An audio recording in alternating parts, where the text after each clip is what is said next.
Hi guys, it's Michelle, and today's video is going to be yet another celebrity conspiracy theory video, and today's going to be all about the Beatles.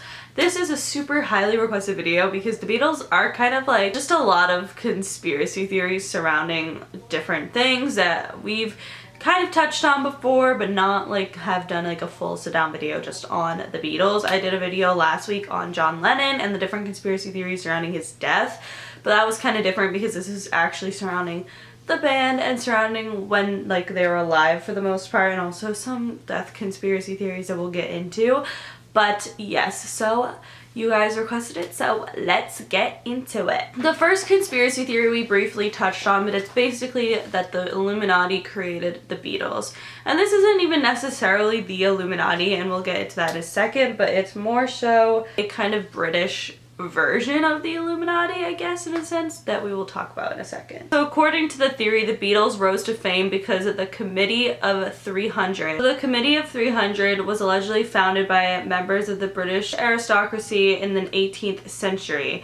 This committee is often brought up by a bunch of theorists, and they believe that the Committee of 300 does something kind of similar to the Illuminati in a sense of wanting to control pop culture and politics. So people believe that the Committee of 300 and the Tavistock Institute of Human Relations, which is a British charity founded in 1947, but theorists also believe that this institute has a similar motive to control pop culture and politics. So it is believed that these two, the committee and the institution, take their time to control the American media in declaring the Beatles as the top of rock and roll mountain, even though it was like before they had really come up. Basically, the Beatles, like any Illuminati conspiracy theory, is surrounded by people who have like grown very quickly and very intensely, because it's even like, I mean, the Beatles were the biggest boy band, or band in general, to like ever exist. And this theory was actually believed by Dr. John Coleman, who believed that the committee and the Tavistock Institute altered the youth of the 60s with soft drugs and ideas for them to obsess over,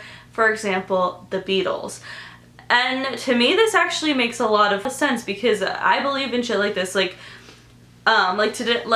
for instance, Shane Dawson made a video about how fidget spinners could be like trying to like distract us from what's going on in the government, what's going on in the world with ISIS and all that stuff. What's to say that they wouldn't have like a huge band that was going to be extremely popular do the same thing to distract us? It kind of adds up. Like, I would say that's a good distractor, and also they could use the band to sway political views, because like we talked about in the John Lennon video, people think that the Illuminati or the government or whoever had him killed because of how much he swayed people to vote more liberal. So maybe that was the intent, but that kind of doesn't make too much sense with the political side, because that was kind of during a time where like it was more like people were more conservative for the government side, like they wanted a conservative government, but maybe the British government didn't want that for the American government. Maybe they were trying to make a stance and trying to control the American government and the American media. That kind of would make more sense. But I do think it could make a lot of sense that the government would use the Beatles or a band in general to distract the youth, because it really does. And especially the youth are impressionable, and also Beatles' target audience was definitely younger people who were either haven't been able to vote yet or were becoming able to vote and so forth. So like they were impressionable teenagers dash like maybe to like 25-year-olds. I mean, old people obviously like the Beatles too, but their main audience was definitely centered around a younger crowd. So it kind of makes a lot of sense why the government would have a band that was going to be centered towards a younger crowd to make an impression on these like kids, or to distract them from what is actually going on in the world, which is another thing that could make a lot of sense. And to be honest, I believe that because I think that like bands like nowadays, like One Direction, I for sure think that like social media in general definitely distracts us from what's going on in the world. Like, yes, it could also help us because we can look things up and like be educated. However, we definitely are way too distracted. Like, we are always going to be distracted by things that are going on, and bands and stuff like that definitely do kind of distract us. I would say that a lot of people are probably distracted like more people are going to be freaking out about One Direction having like, and like if they got back together, like that'd be like a huge thing, versus like we don't look into the things that are actually like happening in Syria that much. I feel like sometimes we see it on the news, and obviously we'll see it on the news when it's in a country like the United States, or if it's in like London, like we hear about these things, but like stuff like terrorism like happens like every day in Syria, but we don't talk about it as much.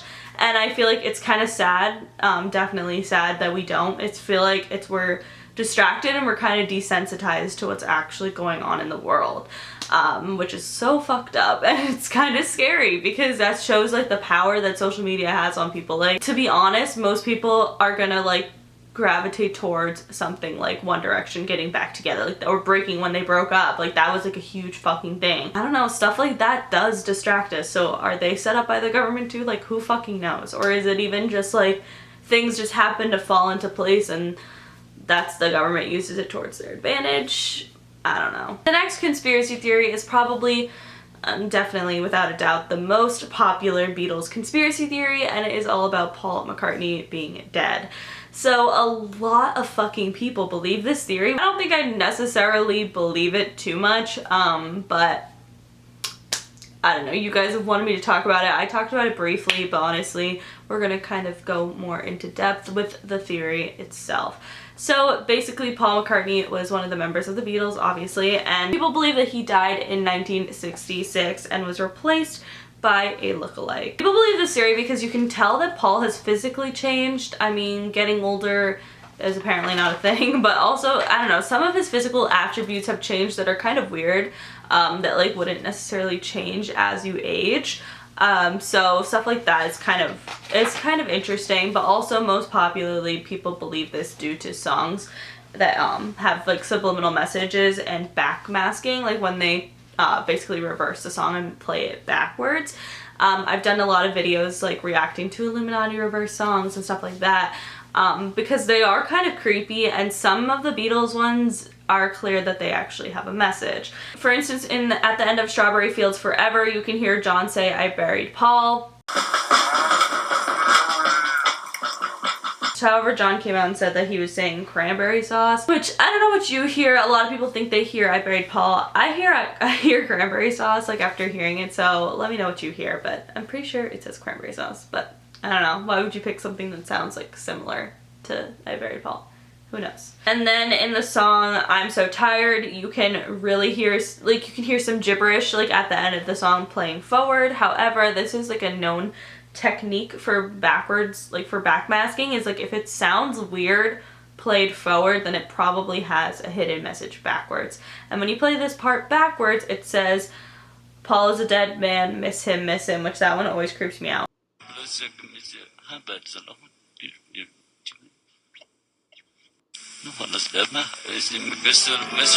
For sure, that kind of creeps me out the most. Like that, I don't know, that's just weird, because why would you put that message in if it's gibberish and like the playing forward? That's just fucked up. I don't know.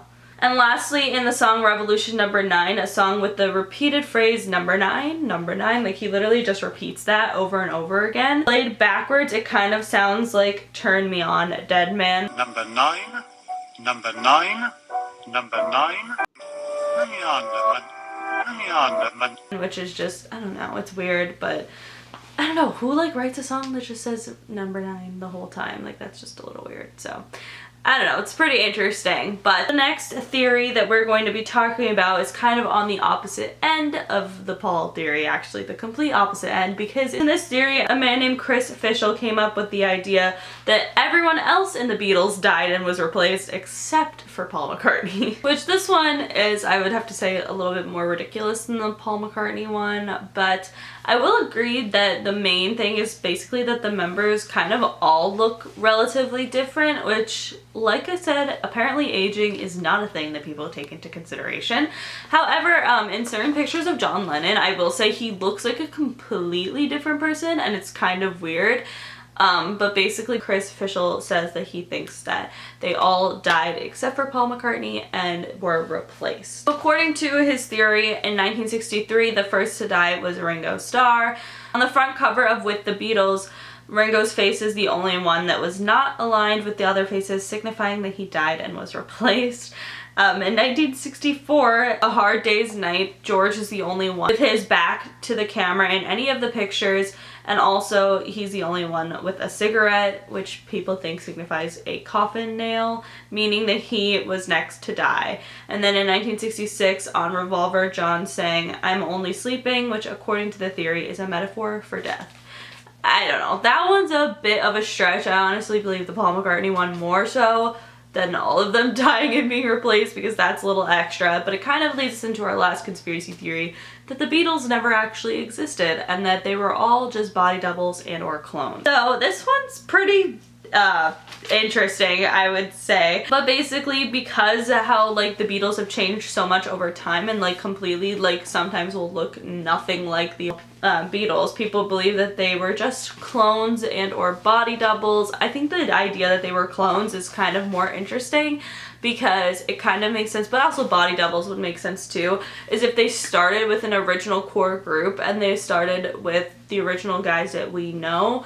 However, if they were like, this kind of like makes more sense with the Illuminati slash like Committee of 300 theory, that they actually like planned with the group to become this sensation and become this big ass band, distract the people and kind of control pop culture as well. So maybe they had this agreement, but some of them kind of like as they were going along with it kind of flaked out, or maybe if they were drugging them, the drugs stopped working. Who really knows? A lot of things could have happened. So then from that point, they just kept getting different clones or different body doubles or whatever you want to call it until any of them stopped cooperating.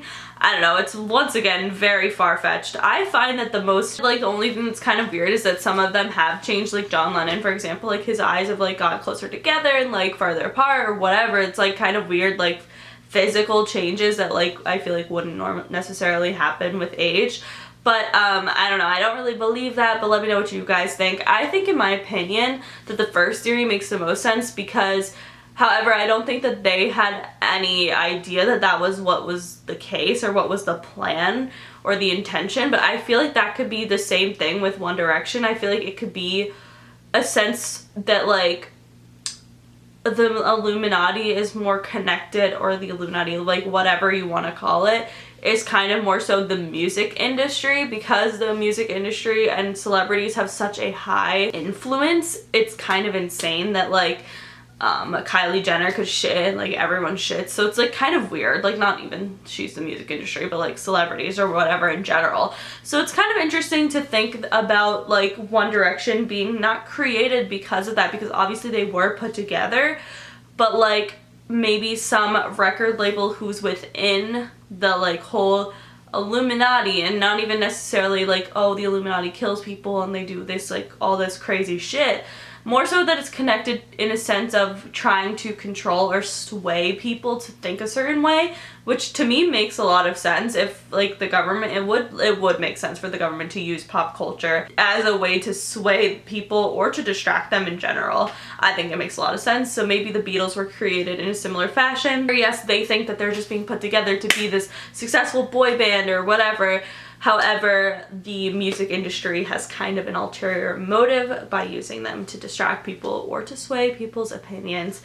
I don't know, it's pretty fucked up when you think about it, because then the music industry, that kind of like fucks you up a little bit. But yeah, so that's what my opinion on it. But what do you guys think? Let me know in the comments below. If you guys like this video, please give it a big thumbs up. Like I said, let me know what you think of these conspiracy theories in the comments below, and also let me know what other conspiracy theories you want to see, because I love doing what you guys suggest. So suggest some good conspiracy theories in the comments and I will get to it. But yeah, make sure you follow me on Twitter, Snapchat, and Instagram, because I'm always posting really dope shit on there, and subscribe for new videos every single day, and I will see you all tomorrow. Bye!